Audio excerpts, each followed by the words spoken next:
Hey everyone, welcome to the Tech SEO panel. This is going to be fun. I hope to make this more interactive. Please interrupt us. Ask questions. Please don't ask specific questions to your specific websites, but if you have general questions or you want to lead us somewhere, you have some, I don't know, random question, I think they're all for this. It seems like it's going to be a really fun panel. I'm Patrick Stox. I'm your moderator. I'm pretty well known for technical SEO. I have a feeling a lot of folks in here probably already know who I am, so I'm not really going to give myself more of an intro than that. Myriam?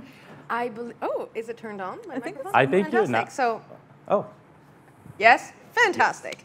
Hello, my name is Myriam Jessier, and I'm famous in Quebec, but not here. I specialize in technical SEO, and then I give my opinion on a lot of other things because I have ADHD. So if you genuinely have questions for us, we are equipped to answer them on the fly. Yeah, we'll just say whatever, man. It's going to be great. And sorry, I didn't. This is Jess, and she's going to introduce herself now. I'm Jess Peck. I did technical SEO for a while. I'm like kind of a developer. I say machine learning engineer, but mostly I do machine learning and then I look at websites and I go, this is fine, or I go, this is trash. And so that's what I do. Those are the only two levels? Those are the only two levels. Right. There's no such thing as a good website. They don't exist anymore. They died with GeoCities. I feel like you might find some in Germany or something. They're very like, everything has to be perfect. I think I like the ones with a lot of GIFs and really bad performance issues. Oh, we're right back to the 1990s. Yeah, exactly. Yeah. You gotta have an under construction GIF. I'm sorry, but you can actually have a really 90s website with great performance. So linkscars.com or .co.uk. Yeah, fantastic. My favorite website. It will give you nostalgia, but the technical SEO is amazing underneath. Yeah. I love, actually, I'm going way off topic already, sorry. We have an This is how this is going to go. Berkshire Hathaway is like my favorite enterprise site when people are like, oh, blah, blah, blah, like your site needs to be great. And they're like, I think it was built in the 1990s, and they're just like, we own like all these other brands, and it's like a one-page website. And that's what works for them, and they're one of the largest companies in the world. I was proper miserable when the Space Jam website got updated. Yes. Shouldn't have done it. Should have just kept it the same for the new movie. If That's why the movie failed, is because they updated their website and used like real things on it. I thought that was a personal opinion of mine, not a generic consensus. No, this is generic consensus. We're deciding generic consensus for technical SEO issues. We got permission. Okay. We're allowed to. So, Do we have questions? no, Yeah, actually, I would like to jump into something since we're complaining, and feel free Absolutely. to raise your hand and contribute to this therapy session. Yeah. What are the CMS nightmares you've faced? Because I have had a few. I can beat you to that, but I agree with you wholeheartedly. I refuse mandates that say Joomla. Yes? Just keeps adding canonical tags to random things. That sounds fantastic. I do not want this experience, but I had one that undid my changes at 5 a.m. every morning on the dot. And I was gaslit by developers telling me that this was not happening. There was no Loom. I could not record myself back in the day. And when they finally, after months, listened to me and came sheepishly to apologize, not fix it, apologize, I had already decided to quit, so I don't know how that story ends. My horror story is just React Helmet in general. I don't know if you guys have. I might be alone in the SEO verse. I don't hate React. I hate what developers do with React. And one of those things is React Helmet, which is like, it protects your head. Helmet, it's a cute name. And every time I've seen like a weird SEO problem, it's been a React Helmet problem. Because they set it up, and for this one site, they set it up so their staging site wouldn't. What it does is it loads first and it tells Google, here's the meta info, and then the rest of the React app kind of loads in. And they set up the helmet part to no index their staging site, and then they never updated it. So the page would load over it, so it didn't look like no index to like a human person, but Google was just like, yeah, you don't want us to look at this. And then they were like, no, we have it fixed in React, and it took like ages for me to be like, this is the helmet's problem. You need to like just get rid of it. It's not even useful here. That's my. So, this leads us into a question you had prepared for the panel that is for the entire room regarding JavaScript. I actually just want to comment on the same thing. Since you took into frameworks, I used to be a developer. Yeah. What killed me was Smarty templates in PHP, and this is way back. I'm older than I look. This is like Zencart OS Commerce type era, like 2000s. Smarty templates, I think, was the worst thing ever invented. It was a pain in the ass to I work beg with. to differ. A French television channel decided we can create our own CMS and sell it to people. So television people decided to make a CMS. Was this in the 90s or was it? No, in like 2012. That's okay. Yeah, right. How'd it go? A mix of the canonical doorway pages not on purpose, like not optimized for SEO at all, just nightmares. So I think what this comes down to, we're all complaining, but if you are in technical SEO and you run into stuff and you do not find documentation, you're not broken. Chances are nobody documented it because they didn't even think about SEO. Documentation's hard. I don't like it. I don't want to do it. You are an AI something ML engineer. Can you fix that problem? No, have it spit out? Yeah, can't ChatGPT do it? Like, just write me some documentation for this? Yeah, that's a great idea. Mozilla did that, and it started recommending, like, on the MDN, like, documentation for the web. It's good documentation. They added a ChatGPT component. It started recommending stuff that doesn't exist. So I have feelings about using it for documentation, and they're mostly bad. But I guess I don't write documentation, so... I don't think this is communicated properly. This is my sarcastic face. So, yes. All right. We're going to get back on track. We're 10 minutes in. We haven't got to the first question yet. We're warmed up. I had an icebreaker question to kind of like make this more fun. Why would I need a technical SEO if I've got Screaming Frog? I love that one. I get asked that one quite a lot. I don't know if it's due to the packaging, but whenever I discuss this with a CEO or a C-level something that is supposed to impress me, I get asked, okay, what's the point? I could get this or you. I'm like, please, go get the thing, try it out, and then call me when you feel like you need to. If you don't, you have your answer. If you do, you will have your answer. The end. What about you? Yeah, go ahead. Like, you know, there are lots of people who undervalue SEO in general and technical SEO in specific. And I will just work with people who value it. But if I have to make the value prop, Google can't crawl your site or rank things if it doesn't know your site exists. And technical SEOs have a very specific set of skills that mean they can show you Google your site exists. And usually I throw up a couple of horror stories, or I show them that Screaming Frog interface and they get really scared. And I go, I can make this into a PowerPoint that's very simple and you can just read it like that, or you can try and navigate this interface. Which would you prefer? And they fold after that. And I don't know who I'm talking to, but it took me a long time to figure this out. When developers come at you trying to tell you, hey, I don't need this, I don't need that, or basically, for all intents and purposes, bully you, please channel our confidence and answer them. That's it, because that's all you need.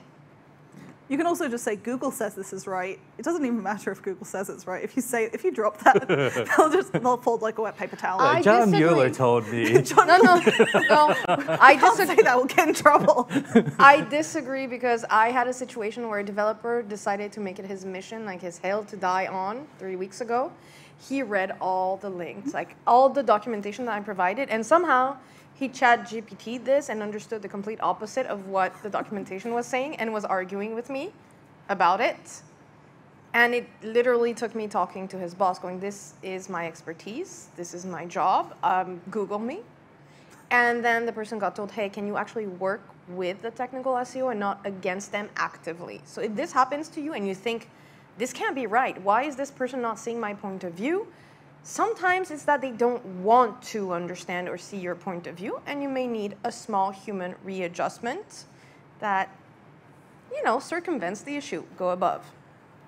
Yeah, there was a emotional intelligence talk yesterday, and it was nice about communication, but I definitely was like, I know some developers who maybe could use this as well. Like, just communication is not... I'm saying this as one of the developers who sometimes. Yeah, I was like, is you're a developer now. I'm so allowed we're gonna... to say it. I'm one of the. It's my own people. Like, that. Yeah. Okay, so. Oh. Do you want to do another question, or should we can see if Does anyone want to jump Do you in? have a specific technical question that you wish? Yes. We have one right in the front. We'll wait for the microphone. Oh, actually, you're close enough. We'll repeat the question. Go ahead. Yeah. I'm working on a project that is built on Next.js and doing the log file analysis. And Google bought this crawling. I saw that they crawl a lot of the JSON files that are for the pages.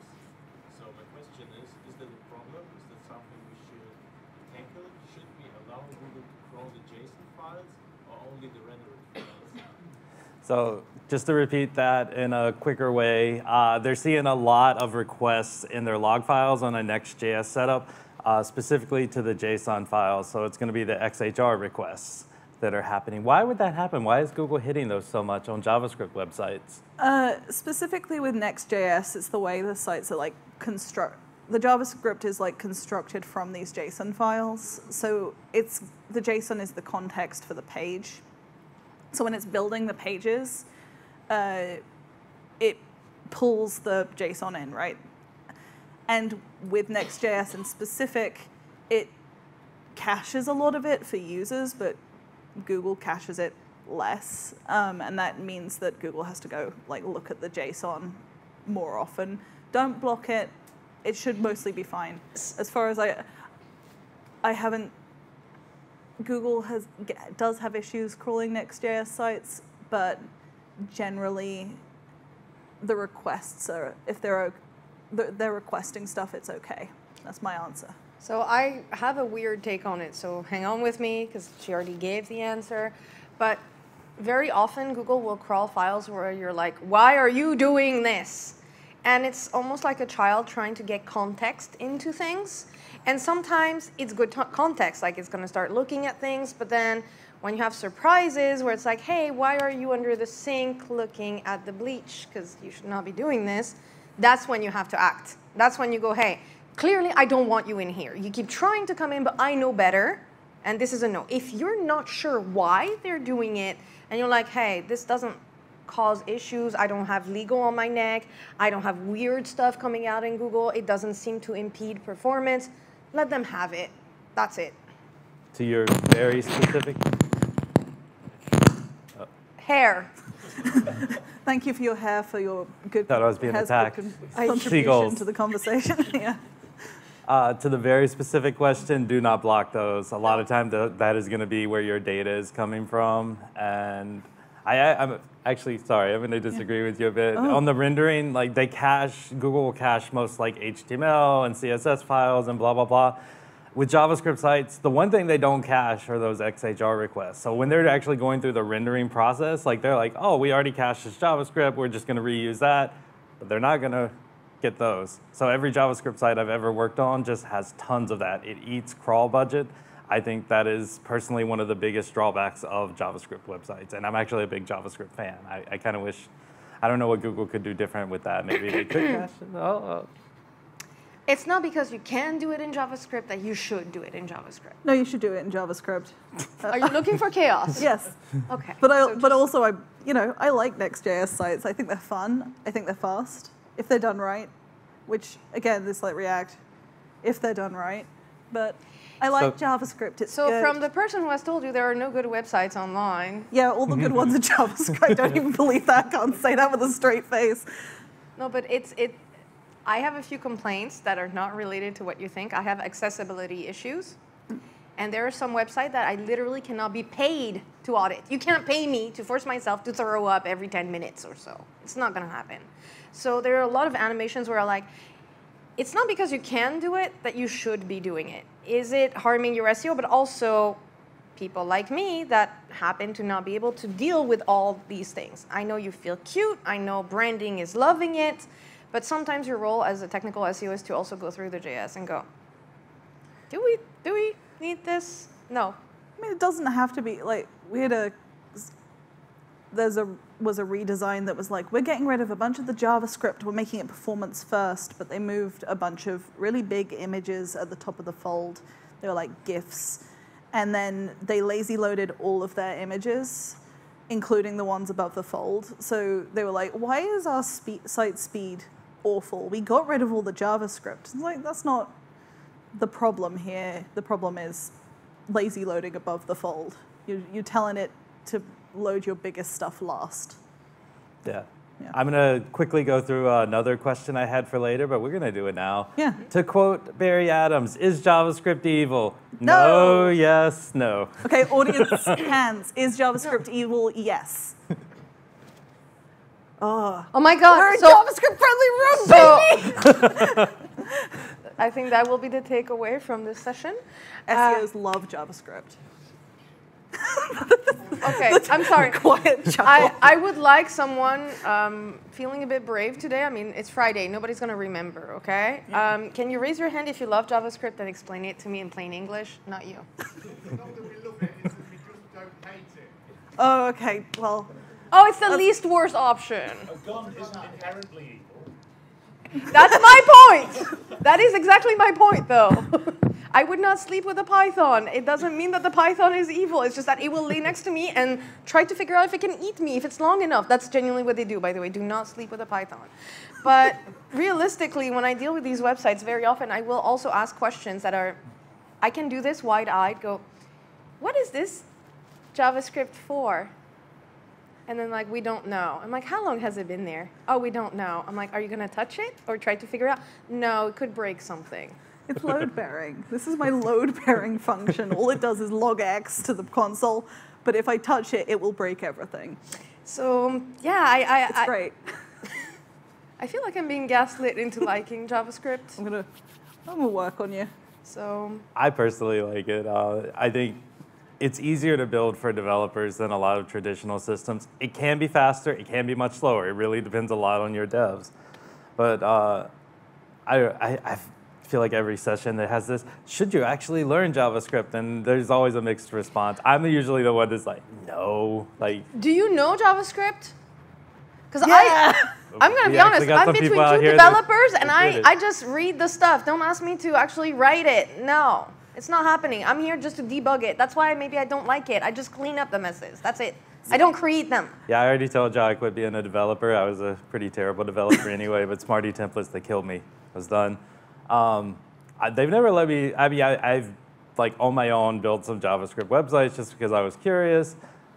They never let me touch code that's in production. Like that's for the real developers. Like it's not my job. Someone else is way better at that than I will ever be.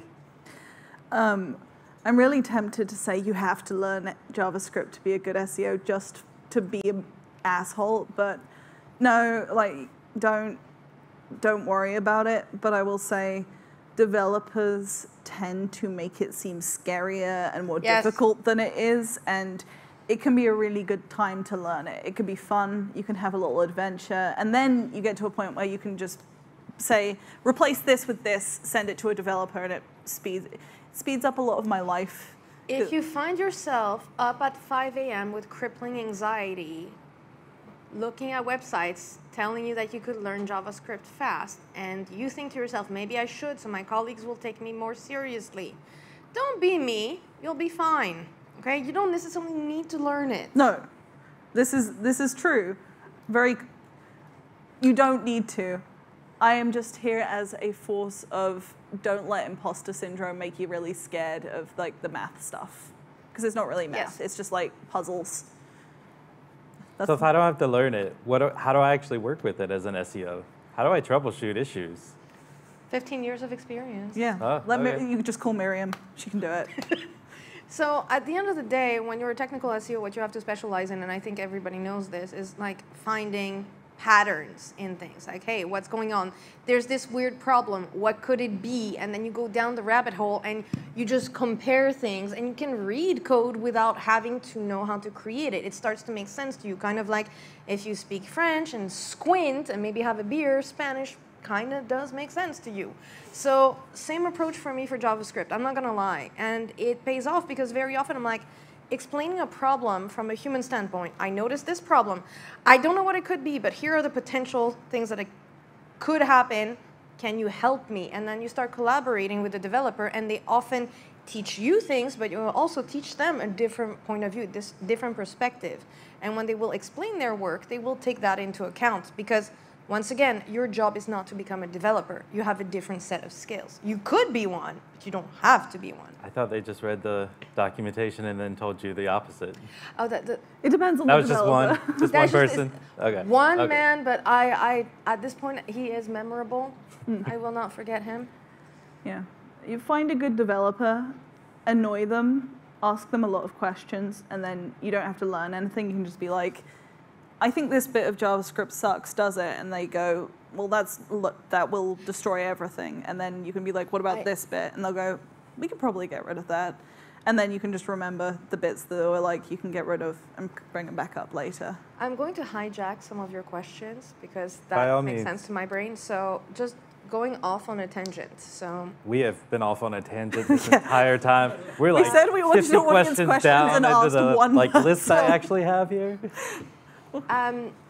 you don't know this, but there is a mantis shrimp out there. It's a beautiful animal. I recommend you Google it. It's majestic. But it also has 16 scones to see colors. This animal can see colors that your brain can't even start to think about, okay? And my problem with this is that when we build websites, we build them for human beings that have 3 channels of colors that they can take in. And we're spending forever to load these images full of details and colors that we can't fathom, really. Like, we can't process them. So compared to the mantis shrimp, our eyes are outdated technology. Like, it's a fax machine, okay? But here we are. It's a fax machine. You are old enough to know. You should know better. What's the fax machine? I found myself telling people, Poltergeist is a real movie, let me explain the premise to you, and the Gen Zers were not believing me. So, moving on. The whole concept is that you are not building a website for the hypothetical mantis shrimp that could visit your website and enjoy it fully, to like the full color extent. You're building them for human beings. And yet here we are debating how image compression and optimization can go along, and we blindly look into this going, yeah, we really do need the huge image with all the information. Like, we really are hoarding those pixels. And once again, I'm not a developer, okay? I just happen to enjoy things, and I can go down rabbit holes. And this rabbit hole led me to the publicly available code for Lighthouse. And I basically figured out how Lighthouse knows that your JPEG is not compressed. Because I've been wondering, because I have a conspiracy theory tied to page speed regarding that. Because sometimes you'll compress your images, and it tells you you should compress your images. So what do? You tell the developer, compress images. And then you have really nasty images on your website. And you're like, but I did the thing. And it's like, yeah, but how did Google come to the conclusion that the image is not compressed? So these are the types of questions that I ask myself, and I will work with developers, or I will try to figure it out on my own by looking at the code. Where in the code does this happen? How does it happen? What is the threshold? And once again, I am not a developer. So for people in the room that like are going, hey, maybe I should learn JavaScript, or maybe I should do this or that, I just want to be in the middle between these two to say, hey, you can get to do a lot of nerd shit and get paid for it without being a developer. Like, it works, okay? I feel like you almost have to communicate better, especially when it comes to devs. They can be very literal. My favorite one that's like a common like SEO thing is like, every page should have a canonical tag, the self-referencing canonical tag. Well, then you get pages with parameters that actually reference the parameterized version rather than the main version. So you have to be more specific. So in that case, like if you would probably said like, I need this to be lossless image compression rather than lossy. So what the dev did, he went and compressed it, and he made it look bad because it degraded the quality. But technical SEO feels like you're either talking to an evil genie, and you have to be very careful what you wish for when talking to devs, or a lot of, but I did the thing, why is it not happening? So ultimately, we can answer a lot of your technical questions as soon as I'm done with this, I guess. But it's like baking a souffle. You don't have to learn chemistry to make a good souffle. You should know, because then you will know why your thing deflates every time you take it out of the oven. But that doesn't mean you need a diploma in chemistry. Like, you can also follow some of your grandma's advice because it's tried and tested. And this is how we end up with a lot of SEO myth in the community, because if there's no documentation, we have edge cases, we try to figure it out on our own. So the more senior you get, the more you realize, I need to figure out what is like grandma's good advice and what is like MAGA conspiracy level theories in SEO. QAnon for SEO. No. Maybe. Yeah. Podcasting coming. Yeah. That's a good point. I mean, and for a lot of the tech stuff, we do things that I think sometimes are almost wasted because it's effort without much impact. And you're probably better off doing other things in 90% of the cases that I see, at least. I don't mean to. I do mean to interrupt you, I guess. But I've created for our agency. I started a our tech SEO checklist goes like, is it crawlable? Is it indexable? Okay, is the content good? Is it like worthwhile to index? And then you can get to like the vanity metrics, like the lighthouse 100% or whatever. But like, if Google can see the site, make sure there's something for Google to see, and then you can get to the like fancy stuff. That's my 2 cents. And well, I will overlay this by saying there's something that we do that we don't notice. You will ask for everything to be perfect, and you will sometimes ask developers to allocate resources to you. So time, humans, knowledge, etc., to get that extra 20% that will cost maybe like 10 times as much as getting the 80% done. They do it for you, and you're like, thanks, cool. So here's the next thing I need you to do. And I'm like, hey, I climbed Mount Everest for you, and you thank me with another pile. I'm not doing it. If everything is a priority, I'm not doing it. So you really have to have a business eye onto things to try to get what you need across, because otherwise you will burn bridges, and they won't tell you. You just won't be prioritized. Well, yeah, you're competing for resources with them with like 20 other teams. Yes. They're like product teams, content teams. Like everyone is like, I need your time. I need you to do these things, and they're like, ah. And sometimes slice of life. These are my opinions. They do not represent my company's opinions, even though I'm my own boss, and they don't represent them. But sometimes you look at some talks and you're like, it's so awesome that you get to do this and that you get to nerd out and that like it's cool. I'm never gonna get to touch this in my entire lifetime, and that's fine. Like, that's fine. Not all of us live on the edge trying to fix the biggest, hairiest problems, but many of us will encounter problems that we think we're alone in dealing with and nobody will care about. And very often you will meet other people at Brighton and other conferences that do care about this. So this is turning into, hi, I'm hoping that next edition some of you will be on stage instead of us. Please come and talk. Yeah. Well, since we talked about like a lot of things we do don't work, what are the things you've done that you're like, this had an impact, like this really worked well? I'm a big promoter of image source set stuff. Yes! I'm an image SEO nerd, I apologize. Yeah, I know, I did this. I'm trying to flatter you right now. I'm trying to, is it working? Sweet. When I'm making SEO recommendations for the first round, sometimes I'll look at a site. We do a lot of local SEO, which means a lot of local SEO sites, which means some of the most interesting sites on the web.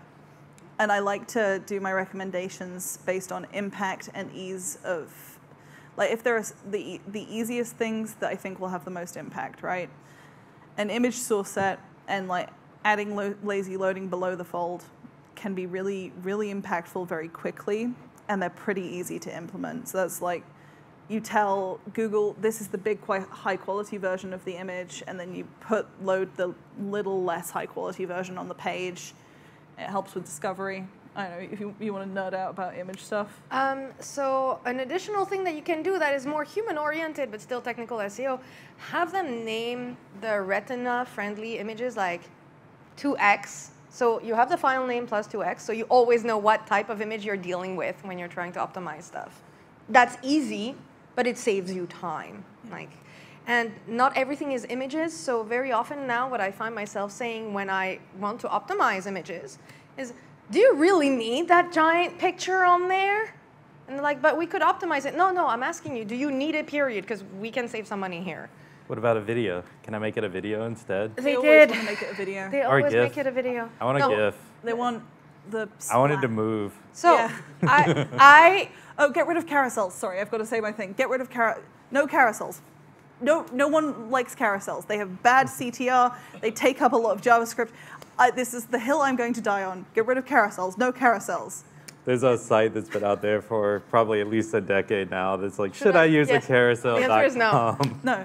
I wrote an entire hilarious. article about this because that's how pissed off I was, and the team in charge of accessibility for the Canadian.gov, like the Canadian website, for everything in Canada, I guess, immigration and everything else, answered me on Twitter, but they like gang answered me. Like they just from all sides went, no, we have been saying this for years and we can't publicly say it more than we already do, so your article will be it. And yes, please don't use carousels. They make no one happy. They cause people with ADHD issues problems because shiny. What was I doing on the website? Oh, never mind, nothing. Bye. Yeah. This happens more often than you think. So I think ultimately we are in this business because we all try to fix specific problems, but the problems are still the humans behind the technology. So there are some things that are cyclical as well. Back in the day, we cared about image height, like image dimensions, period. And that went out of fashion. And now it's back in because of CLS. So now there's advice where like, wow, this actually works. My advice is telling people, hey, before you choose that new theme you want to install, how about you call me and I will help you figure out the theme, because then you pick one that already cares about this and you're done. So I like working before the disaster strikes, if possible. I really, really like it. Like getting out of that Cassandra, I have warned everyone this would happen. No, like warn them in a way that gets stuff done. I mean, it's like we talked about React Helmet earlier. A lot of the time, stuff devs do to fix something are going to add more problems than just getting in there in the first place. So if you start working with I hate sending emails to people. I have very bad social anxiety. I'm on this stage because it's easier than trying to like talk to people off this. But it is better when you start with a client, if they have a redesign coming, annoy them until they let you look at the redesign before it launches. Because sometimes they will just launch a redesign and be like, okay, we launched. We've been working on it for 6 months. And you're like, what? What? I'm sorry. I have solved this problem as a consultant. I make it clear, if you consult me before, the price is this. If you consult me after, there's a surcharge. I'm not like joking. That. Real stick and carrot. Yes, yes. And yes, and I also have the issue, if you work in an agency, I would like to have an audit. Yeah, you really specialize in SEO, but we decided to have the audit done by this agency that does SEO emailing and like social media. And I tell them, if you do the audit, that's fine. But if you get back to me because the audit is not good, you will have to pay for a new audit. I will not be working off of their audit. So do not hesitate to say that. And very often they do come back and they learn that they have to pay an extra price because now 2 audits. The most annoying thing about being an adult is learning that if you are annoying and value yourself, your life just gets way easier. And other people's, it's like you train a dog, you have to be like kind of the alpha, and no, we are not going with the alpha theory. The internet has been full of alpha stuff. I want to forget. I'm trying to use words. What was Andrew Tate words? No, no. I have to leave now. Just dive out the window. But that's like, too Russian of you. I'm sorry. Diving up. So we're gonna get in trouble. I apologize. To any Russian oligarchs in the room. So. Okay, but when you're working with clients, this sounds so condescending. When you're working with them, you have to kind of just be like, this is what's happening, because they developers tend to see wiggle room as kind of absolute. And this is something, again, I do this now, so I know this, like, strict guidelines and strictly being like, do this or you will pay more, and I value myself, and if you value my time, you will do this, is the best way to like actually get stuff done. And being really, again, really annoying, just email a lot. I think all three of us are doing this annoying thing that I really didn't like as a junior, so I'm going to call it out. The more senior you get with technical stuff, the more you realize that the problems are human-centered. And then you start talking about the humans again. And then the people in the room are like, talk about tech stuff. So ultimately, if you are getting annoyed right now, that's fine, but know that one day you will be us as well. But in the meantime, please feel comfortable emailing any of us. Or like just yelling questions right yes. now. Oh, please, actually. Do it. Well, oh, wait. One sec, one sec. No. I get you in a sec, I promise. I want to say something on that too, because like a lot of it is just cutting through the red tape. Again, it's hard to get a dev's time, but really, like, if you've built the relationship, if you've shown, like, oh, you did this, here was the results, do a whole dog and pony show, get them a promotion, ideally, they're more bought in. And like, I've gotten to the point with a lot of devs where I can just hop on a Zoom call and like, I'm like, this is what I need, let me show you, 5 minutes, I don't even have to put in a ticket. And then like, they're just done in a matter of seconds. They're like, oh, I did the thing, thank you. Sometimes that doesn't work. It's so not I'm going always. to say this. Sometimes all it takes is making them fear you. Let me explain. I work as a consultant, and then along my journey, my partner joined me to become my business partner. He used to be a dev, great. And sometimes I'm not taken seriously until I make them fear me. And what I used to do back when he first joined is I would bring him into the room and say, I'm really sorry, let me bring you my business partner. He's an ex-developer, he can communicate with you. And I would like install him in front of my file and tell him, just read this, don't answer any questions, tell them you'll get back to them, just read what I wrote. And he would. And having a white dude explaining things to developers has been my secret trump card. Well, I could not use your strategy. If I'm scaring people, I'm probably going to get in a lot of trouble. That works for me. They just blame it on me being French. But genuinely, it's, once again, a very human element. And now your question, we have not forgotten about you. Yeah. So my question is simply, grey hat, cloaking, yes or no? Gray hat cloaking, yes or no? Well, first can we get back to like gray hats? Wait, we're going to get in trouble. John Mueller said if we said anything bad, he would know and he would tweet about it. Yeah, he told us. He said that he would complain about it. So I'm just letting you know. Yeah. What's your context? So I have a site where for compliance reasons, I can't link product pages because people see it. But if robots see it, there's no compliance issue. So Fascinating. Would you repeat that? Oh, I can barely hear you. I'm Sorry, sorry. fascinating. For compliance reasons, he can't link from a page to the products on that page, but it's okay if robots see those links. That's basically it, right? John, we will be complaining on Twitter to you because we can't answer that question right now. I didn't talk to John. Oh, yeah, so you he's can gonna say yell at whatever me. you want. Tell him gray hat's okay. In general, It's good to cloak. Stop. in general, like if it's not hacked, if you're not doing something shady, if it's very similar to like what users are seeing, there was actually a chat on this in my Tech SEO Slack group. You should all join, by the way. Send me a message. I think Andrew Shotland came up with a term that I really liked. That's my boss. Actually, yeah. And he called it benign cloaking. And in many cases, I've run stuff for years. There was like cloaked and technically cloaking, but it doesn't hurt anything. It's very similar.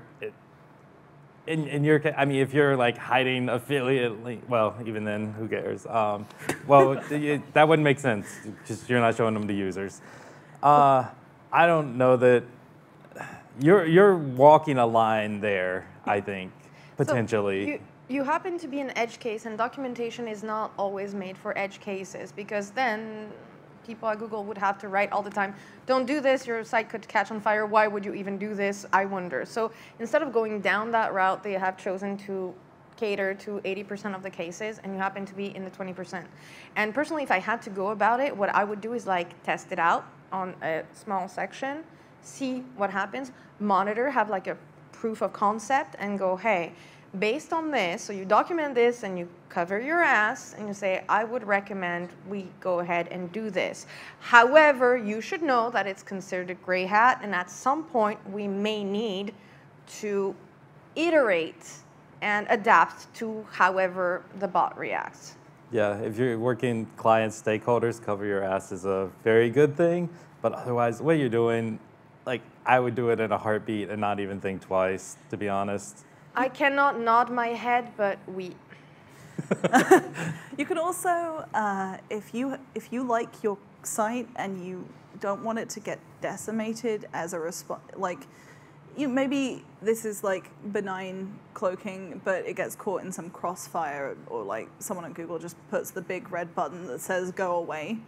You can always test it on test a smaller site and just be like, okay, is this gonna, if it like lasts a while, if it doesn't. There's a lot of like good sites that do get caught in the crossfire, but you have to understand the spirit of the rule is to avoid affiliate and like abuse that has been done in the past. Are you abusing this, yes or no? And while the marketing spin on benign cloaking is good, like at the end of the day, it's still cloaking, but you understand the spirit. So is dynamic rendering, whether they say that it's yes, not. but, sorry, But ultimately, I think you should be fine. But the problem is, like, between theory and practice, there's always a giant gap that nobody addresses. So in theory, there's stuff like 301s, 302s, subdomains. In theory, it doesn't necessarily work out the same in practice. So you read the thing and you're like, oh, we should be fine. Oh, no, we are not fine. We're going to go controversial then, because she just brought up controversial topics. Yeah. Is a 301 and a 302 the same? How is that controversial? Like, can I ask someone? Because I'm very clear cut on this, so I have. Oh, I know the source of this, actually. What's the source? Who said this? It's the beginner's guide to SEO that everyone has read on a competitor to a company that I work for. Oh, are we I'm pretty getting sure into a even street fight right now? Are we gonna get? Are they sending assassins? Oh, this is after being you? recorded. Crap. Yeah. Now I'm gonna get in trouble. No, I genuinely want to know though. Like, is anyone of a controversial opinion? Does anyone have a hot Does a take? 302 pass value? Raise your hand. Does it pass the signals along? Yes or no? Raise your hand if yes. That is very few of you. That's the thing, like, Eventually. I think it's Google, like, That's an just interesting take. capitulating, going, too many CMSs out of the box are offering 302. We're kind of stuck with it. So, gesture of goodwill, at least you tried halfway. So everyone that didn't raise your hand, you're wrong. 302s, they pass value, same as 301s. It's just which page gets indexed, what's consolidated where. So Google has abdicated. We have won something. But like they do mean different things. So if you like Yes. a technically perfect site, they do mean different things. Yes. But like if you can only get one of them done because you're working with devs and they're like, we can only do a 308, and you're like, so why? 308s are great. I see devs doing that way more now. Yeah. I think it's it's technically a better version of a 301. I mean, that's true. I agree with you. I agree with you. How are we not answering the initial question, though? Okay, I'll break it down real quick. 301s, they always go forward. Signals consolidate forward to whatever page you redirect it to. 302s, it depends. I finally got to say it. A lot of times it'll go backwards. So even signals from the new page will actually go backwards, almost like a reverse canonical to the original URL. But one page or the other is indexed. It's never both. Some people think both pages are indexed somehow. That's not a thing. So one or the other is indexed. Whichever one is indexed, that's where signals are going. It is passing value always. And eventually, so he thought signals will pass, but it's passed the whole time. But eventually that 302, has been in place a long time, may go forward, those signals. Be treated just like a 301 or 308, because 301, 308, same thing. So what's a good use case for a 302 that you actually like, where it makes sense to you? So there's actually there's an href lang setup that is an official setup that everyone thinks is broken for some reason. If you ever hit a home page and it's like 302 redirect to the country version, everyone's like, 302s are bad, don't do that. I need to get rid of that setup. That is an approved setup. There's a blog post from 2014 from Google. Still works. Stuff has been on that setup for years. I know, I built a lot of them. It has not caused a problem in nearly a decade, but every SEO seems to want to get rid of those, I think because they don't really understand how to But e-commerce as well. There's like seasonal products that keep coming in and out, and that works as well. So I think 302s are getting a bad reputation because people don't understand what they're initially, like the spirit of the 302 is like, hey, that's a temporary gig. Like, I need to tell you this. The end. No, I'm just agreeing with you both. They're right. Does anyone have controversial opinions in SEO? Because like, I want to have fun now. Yeah, let's have hot takes. Yes.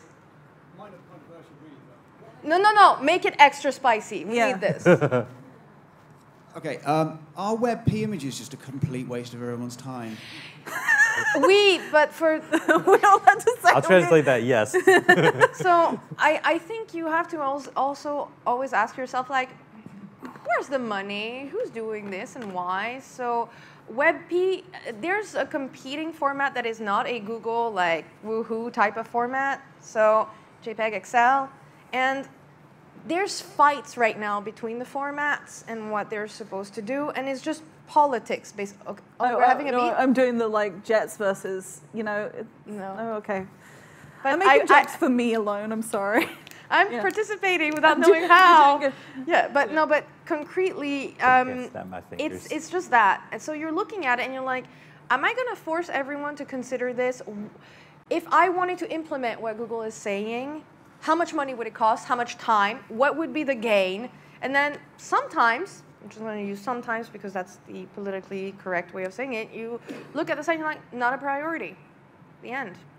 Images are not my specialty, but isn't it that like WebP is only supported by some browsers? Yes. So you have to do like a fallback of another method anyway? This is what you source that. That's why I said like, how long would it take? What would it take? How much money and time would it take? And then you come to a conclusion that maybe it's not for me. That's the polite way of looking at it.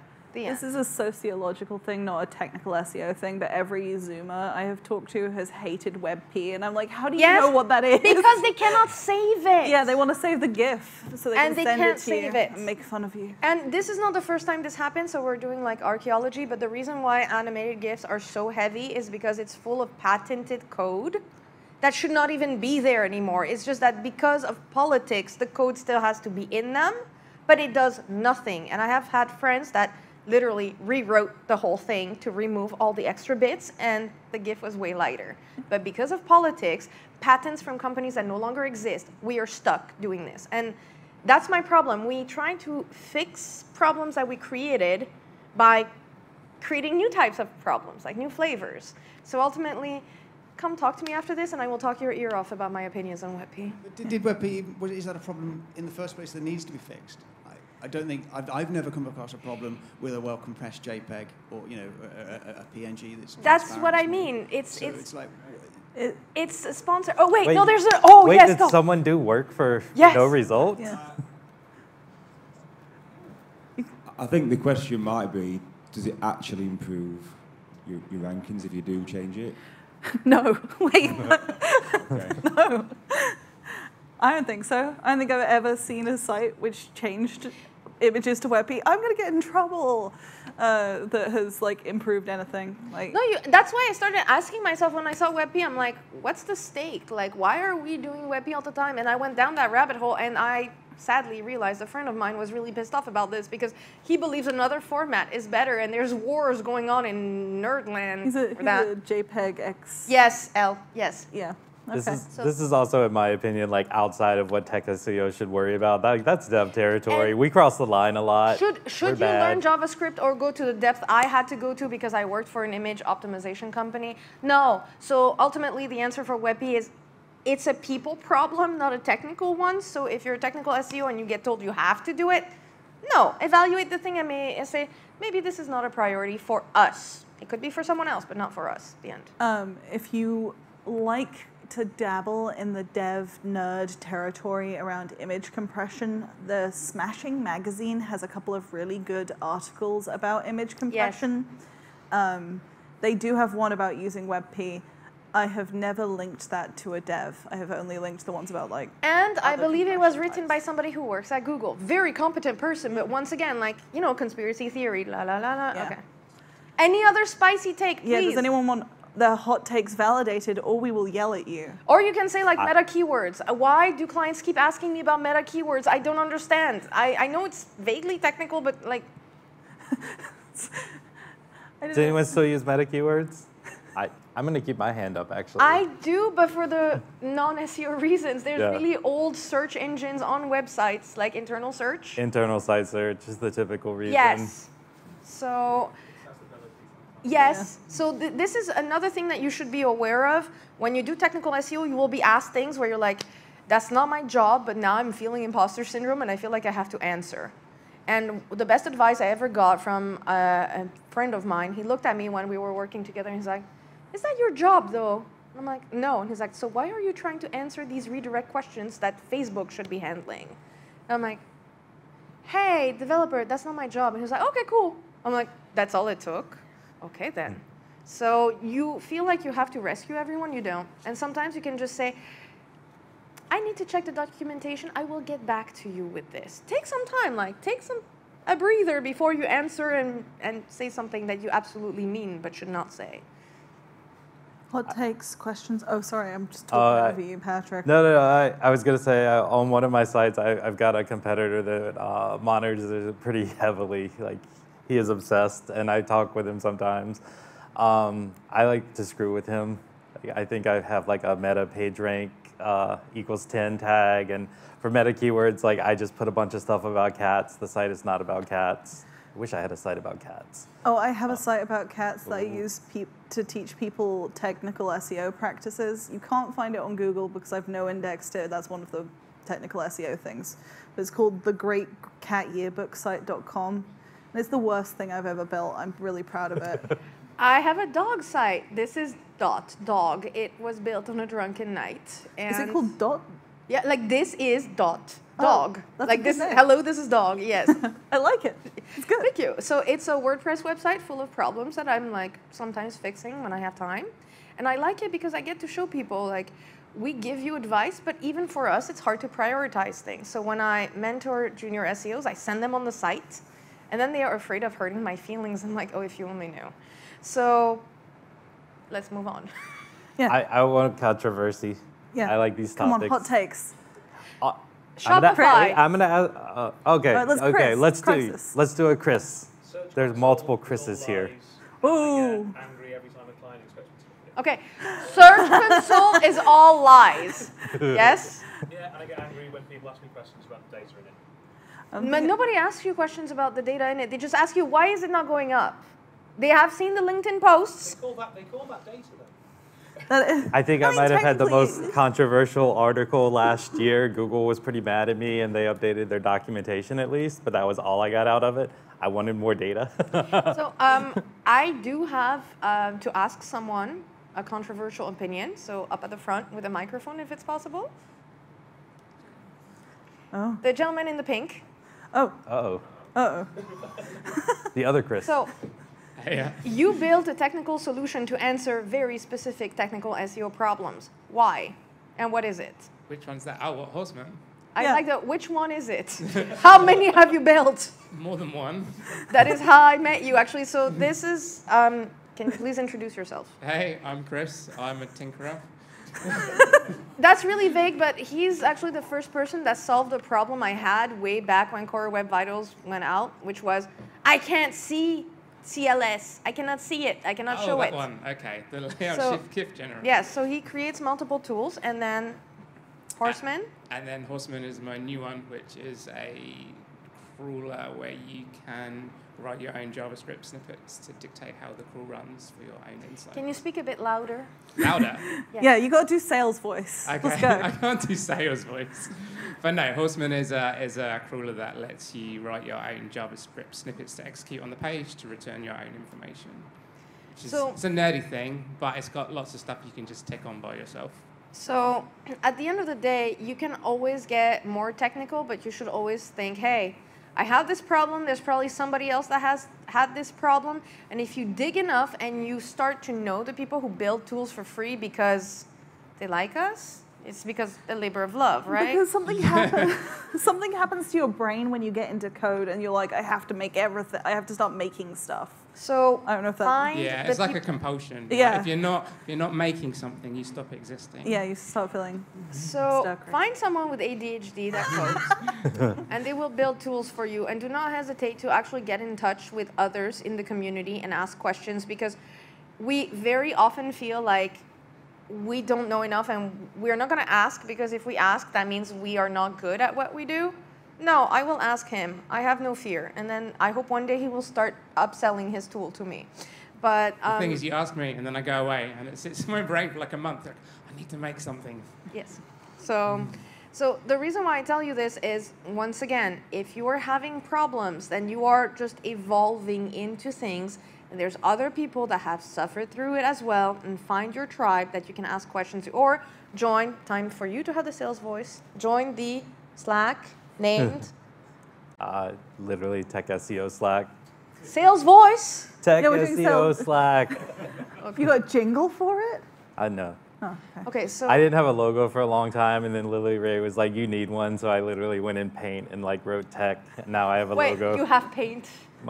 I have Windows. Everyone has paint. Yeah, Paint is still here. Okay, Yeah. good. yeah. So Still a thing.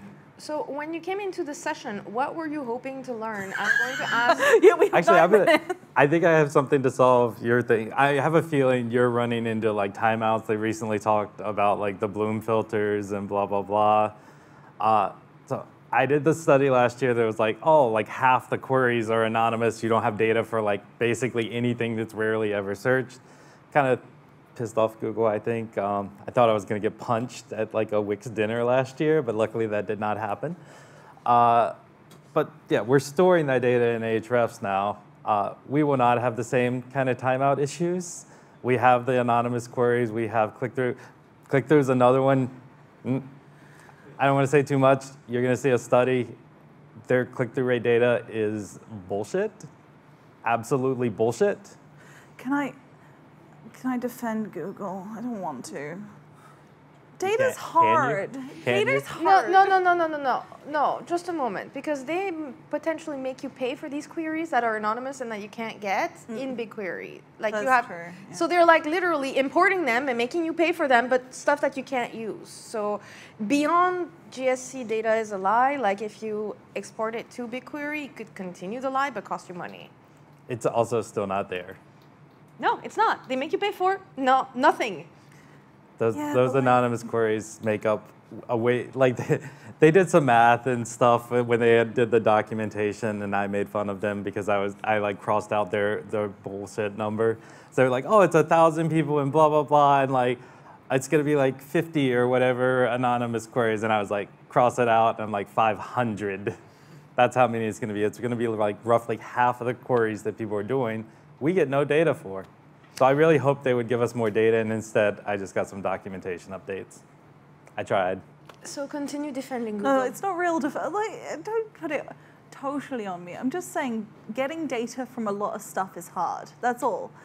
I think that team is extremely underfunded and Yeah. running on, at this point, fairly old tech.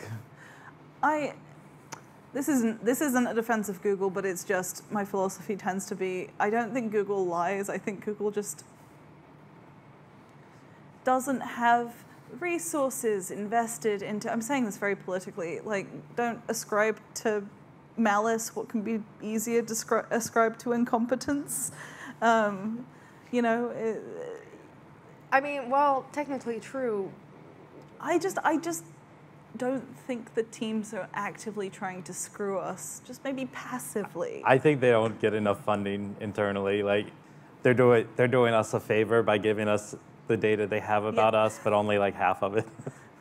You should be thankful. Yeah. That was sarcasm. I'm not. Okay, Yeah. so Yeah. nobody wants to complain about anything in Core Web Vitals. I want to go controversial still. That's more fun topics for me, at least. Yeah. Looking to get fired? Hired? Why would I be fired? Or hired? Subdomain subfolders.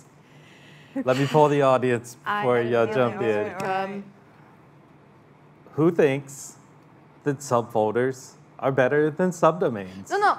Who's had experience, madame, dealing with that problem already, and like you've seen some stuff? Yes. Yeah, I have. So I had an experience with a client. Do we have the microphone? Thank you. You do not have to use a sales voice, okay? Okay. I had an experience with a client that had basically done like an advent calendar on a subdomain. They'd done like advent.website.com. And then like 6 years later, they've forgotten about it, advent campaign, whatever. So they let it expire, basically. And what happened was subdomain hijacking. So they'd had a lot of backlinks from this campaign. They'd linked to it on social media. And someone who set up like a casino site on that subdomain, basically, so what ended up happening was the company was now linking to a casino site, and they ended up getting a manual action on Google. So I basically had to sort that out. So I feel you, but just so you know, it also happens to websites. Like I ended up with a website with an alternative homepage that was a Chinese boutique, and it was going so well for them for that Canadian government website that they started link building campaigns for that. Like that's how confident they were. And I think ultimately your answer takes us onto a tangent. So sorry, but I'm hijacking this. We are not security experts, but there's been like a steady rise of problems where I worked in dev center, so I've always had to deal with security issues, but it's gotten exponential. So when you deal with this, it's no longer even an SEO problem. You're like, hey, we could get sued for this. Can we stop?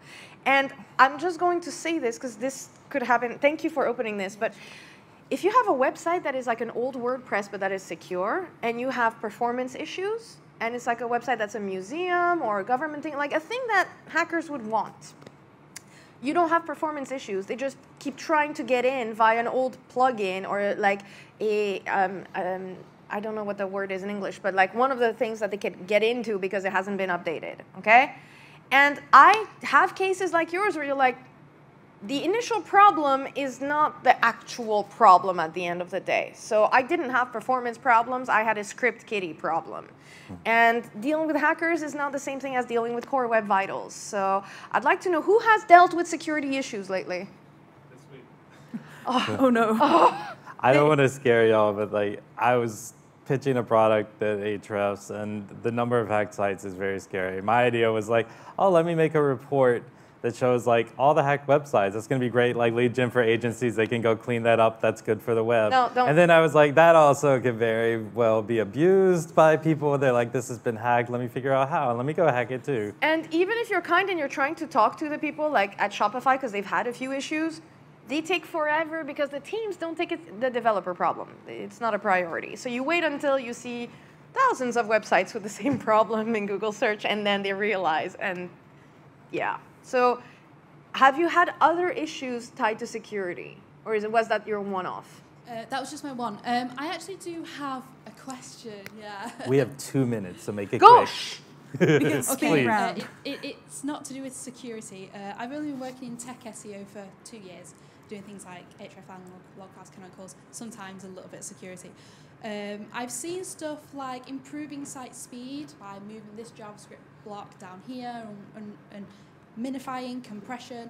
I just wouldn't know where to start with any of that stuff. I know Google will tell you, but it's like, you know, I don't And this is why I come in with like, you need to do the same thing as I do, which is, what is that JavaScript for? Tell me, developer, so I can guide you. And then they will not know. And you're like, before I follow Google, like, can we figure this out? Yeah, like how would a tech SEO even start to make JavaScript suggestions? Like I don't have a From the web JavaScript lovers, the answer shall come.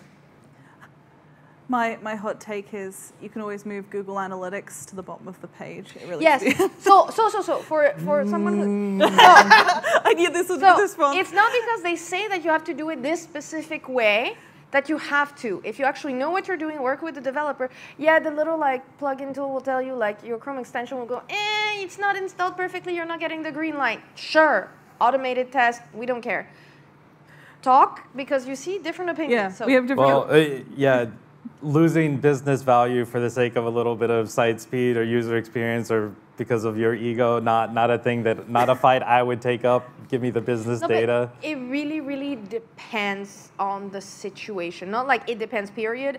You really need to take into account business objectives and you go, hey, I would recommend doing this, but here's the pros and the cons. Always say pro and con. All right, I want to end this on time. So Okay, we can talk more after. Everyone Yeah. wants to chat. We got some time. But where can people find you online? Just on where the can they connect? Just find you on the internet. Yeah, just find me, it's fine. And I'm Jess the BP on Twitter and Blue Sky, and I'm on LinkedIn. I have pink hair on my profile. You'll find me. And jessbpeck.com is my site. Or you can contact me and I will put you in touch. Yeah. Where can people find me? Okay. I'm actually proud because you can audit my brand new website, myriamjessier.com. It was slapdash last minute because I need to come out now. And I actually work with my partner at Pragma. So I try to have a pragmatic name, cut pragmatic in two, nobody gets it. So pragma.co, and I'm a trainer by trade. So if you have an agency and everybody quit, the new batch of folks, have me train them. I'm Patrick Stox, Twitter, LinkedIn. You can go to my website, but it probably hasn't been updated in years. I think I made it mobile friendly like a decade ago. That was about it. What is website? Redesign it with tables, please. It's okay. Tables, all right. All right, well, thank you, everyone. We're going to hang around a bit and chat probably if y'all want to do more, but appreciate you all attending. Thank you.